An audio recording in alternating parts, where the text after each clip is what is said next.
Do you like my new bonnet? I think it looks right nice on me if I do say so myself. I think it's important for a lady to make an effort to look her best, even if at present circumstances leave a bit to be desired.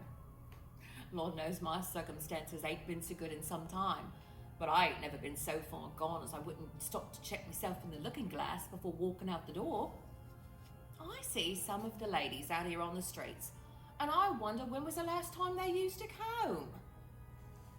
I ain't been no raving beauty myself, but I ain't never forgotten either that I'm a woman. I always try to look my best. My name's Polly Nichols. It's really Mary Ann, but I've been going by Polly since I was a girl. Everybody calls me Polly. All my friends. Even my family calls me that. Yeah, I've got friends in a family. Does that surprise you? I admit I've been down in my luck for a while now, but I ain't never been so far gone as I didn't have people who cared about me. I cared about them. Me and Papa was talking again. Did you know that? I'm sure you heard how we had an awful row and he put me out of the house. And that was back after me and William Nichols went our separate ways, if you know what I mean. Papa took my side of that, sure enough. Truth be told, he never cared much for William Nichols anyway. You come on home, Paul, Papa said. It's true, we didn't really get on, but he didn't put me out of the house. I left of my own accord. Mama, back when she was alive, she used to say that me and Papa didn't get along because we was both so much alike. I suppose that's right. I never had cause to doubt Papa loved me though. I suppose it'd be my greatest regret. The trouble with Papa. Even when me lives inside my own children. A couple of years back, when Toby got killed, Toby was my brother, he got burned to death. I went to the funeral. I saw Papa there, but I didn't go up to him. I'd had my silly pride, I did. I saw how much Toby's dying hurt him. Papa was never the type to let it show what he was feeling inside. But anyone what knew him could tell just by looking how it broke him up inside. I wanted to go up to him, but I didn't. I had to have my pride, and I regret that more than anything else. But we was talking again, Pop and me. I wrote me a letter. I started working for this nice couple uptown, keeping house. No, I knew that would make him proud. He was always on me about getting proper work and improving me standing. In what I should read you the letter, I have it here with me. Papa gave it back to me. He put it in a casket with me. Inside a nice envelope. I'll read it for you. Dear Papa, I just write to say you will be glad to know that I am settled in my new place and going on all right. It is a grand place inside with trees and gardens back and front. All has been newly done up. They are teetotalers and religious folk, so that ought to please you. They're nice people and the work's not too hard. I hope you are all right and that Eddie has work. So goodbye.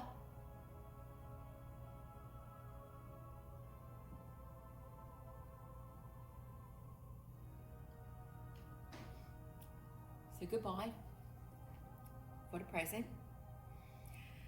And soon please, and let me know how you are. Yours truly, Polly. He wrote back, but By the time that letter arrived, I was no longer working for those people. I reckon I ought to talk about that. I assure you and I stole from them.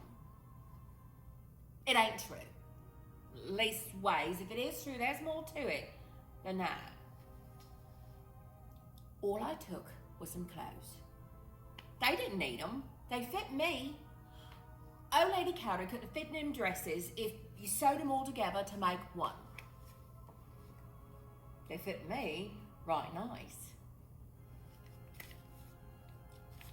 All right, if you're looking at the letter of the law, then you might rightly say I stole them. But when I first started working for the Cowdreys, they told me my meals was included at no extra charge. But then they started docking me pay for the food I ate there. So I figured they owe me them dresses. Anyway, me and Papa was talking again at the time of my death. That is the point I was trying to make. And my oldest son, Eddie, me and him was never on the outs. He's a good boy, me Eddie. I always loved his mama. It's not me other children's fault they never got to see me. After me and William Nichols went our own ways, they went to live with him. Well, all except Eddie. Being the oldest, Eddie had a say in the matter. He always took me side, Eddie did. Now, I'm not worried about going off and leaving Eddie. He's a grown man now, and a fine man to boot. He'll do all right. And I'm not worried about going off and leaving me other children either. Their father's a good man. He'll see to them all right. I do wish I could have seen her one last time.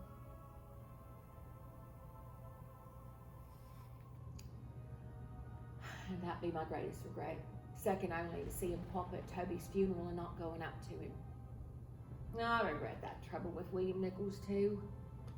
Lord, if I started adding up the regrets at this point, no, a body has got to let go of her regrets, or they'll drag her down and she'll drown in them.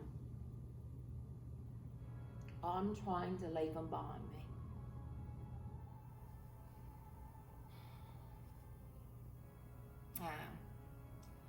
I don't want you all thinking ill about William Nichols. He's a good man. Not perfect, no, but Lord, overseas. I'm sure you heard how he's taken up with that woman, the nurse. I as they used to get married. Now, I won't never have no use for her, but I do wish him the best. That's true. She used to be my nurse. Back when I was expecting my daughter Eliza, that's when her and Mr. Nichols first took up. It weren't right, that, no. But I forgave him. It's not like I didn't give him plenty of reasons to have to forgive me too. He did though. He forgave me. He told me that.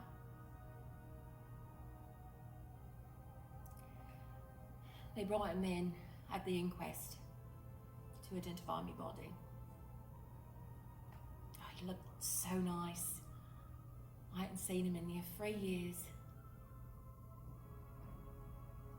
Paul, he said to me,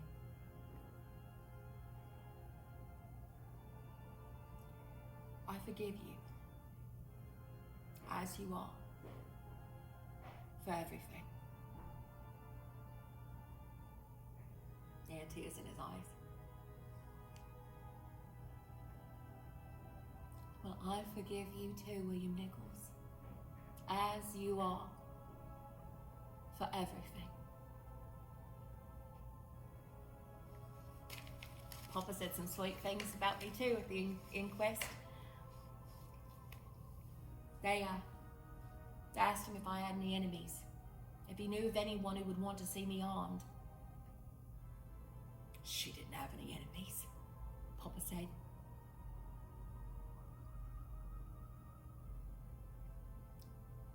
She was too good for that.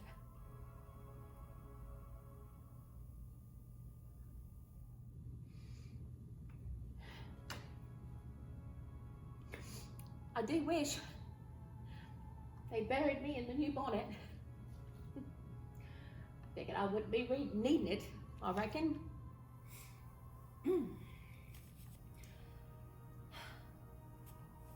We're 3 of us dead now. They're finally figuring there's got to be some connection. Scotland Yard, the papers, all the people on the streets. Have you heard this nonsense about Leather Apron? I think it was the papers that started that up. It's Leather Apron what done it. Leather Apron killed them women. No, it weren't him. I knew what Leather Apron looked like. We all did, all us ladies. Just look at how he got his name. And tell the truth, do you think his mum named him Leather Apron? Do you think on the day he was born, his father held him up and said, "This is my son. Let's call him Leather Apron"? No. How silly. We all called him that because he was always wearing that apron every time you seen him. None of us really knew who he was. I hear his name is Pizer and that he's a shoemaker, but I can't say for sure. It is true he used to threaten us ladies. These ways the ones that he could get close enough to. Most of us would see him coming and get gone. "Here comes Leather Apron," we'd say, and be off. Oh, he couldn't sneak up on anybody, the dough, what with him wearing that apron all the time. If you was to ask me, the man wasn't all that smart, and that's me being quite charitable. He might as well have yelled at a lady from down the street, "Here I come! Now don't you run off before I can get there!" Leather Apron. He was one of a handful. These men, what they would do is they would come up to a lady and demand some of her earnings. Said if she paid them, they made sure nothing bad happened to her. But if she didn't pay, they made sure something bad did happen to her. Protection is what we called them. There's a few still around. Most of them's just talk. I don't know why the papers decided to single out Leather Apron. I reckon it was because he was always wearing that big cobbler's knife on his belt. And again, he was the one man that all of us knew, and knew on sight because of that apron. I reckon he brought it on himself. I hear tell he's gone into hiding. Can't say as I blame him there. I'll string him up from the nearest gas line who shows his face in the East End. I do wonder if he's had enough sense to take off that apron by now. None of us would have allowed ourselves to get cornered by Leather Apron. The papers are just stirring up a mess. There's no truth in it. There's one person been reading the papers though, and having a right nice laugh. It's the Ripper I'm speaking of. The next murder he done, you know what he left behind as a clue? A dirty old leather apron. Thought that was a fine joke, I expect. But that's not my story to tell. No. The man I walked off with was not Leather Apron. The papers, they say in, how they put it, he's progressing? No. Escalating, that's the word. They say the Ripper is escalating the violence of his crimes. Mine was the most violent yet. At least he gave me the courtesy to throttle me before he went to work on me. I was dead before he slit my throat. I do wonder why he did that, after he already killed me. The point of it was something else, I reckon. Same as in all the others he did. The papers say that first cut, damn near took me head off.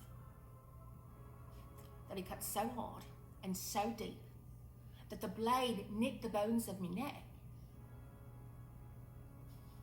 And then he stuck my skirts and slit me open like a Christmas goose from a breastbone down to me unmentionables.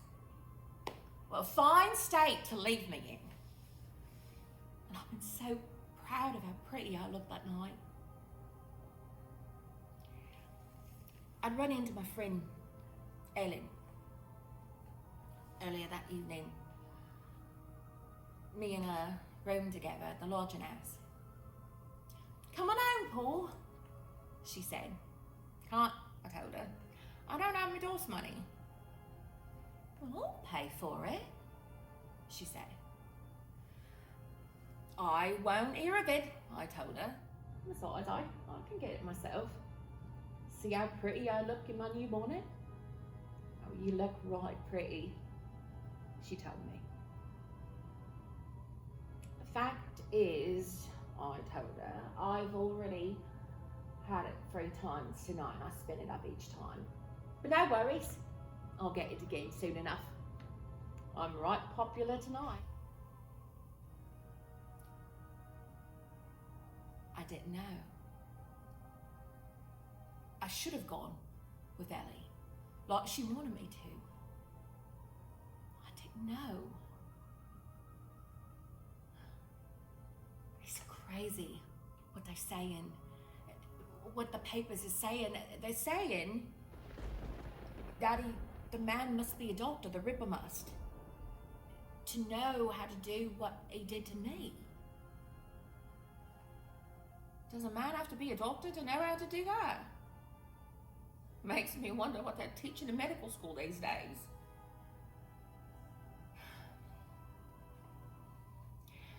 He left me laying in front of the stable.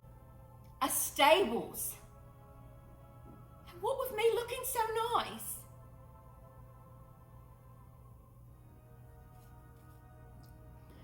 They found my pretty new bonnet next to me there in front of a horse stables, laying in the gutter.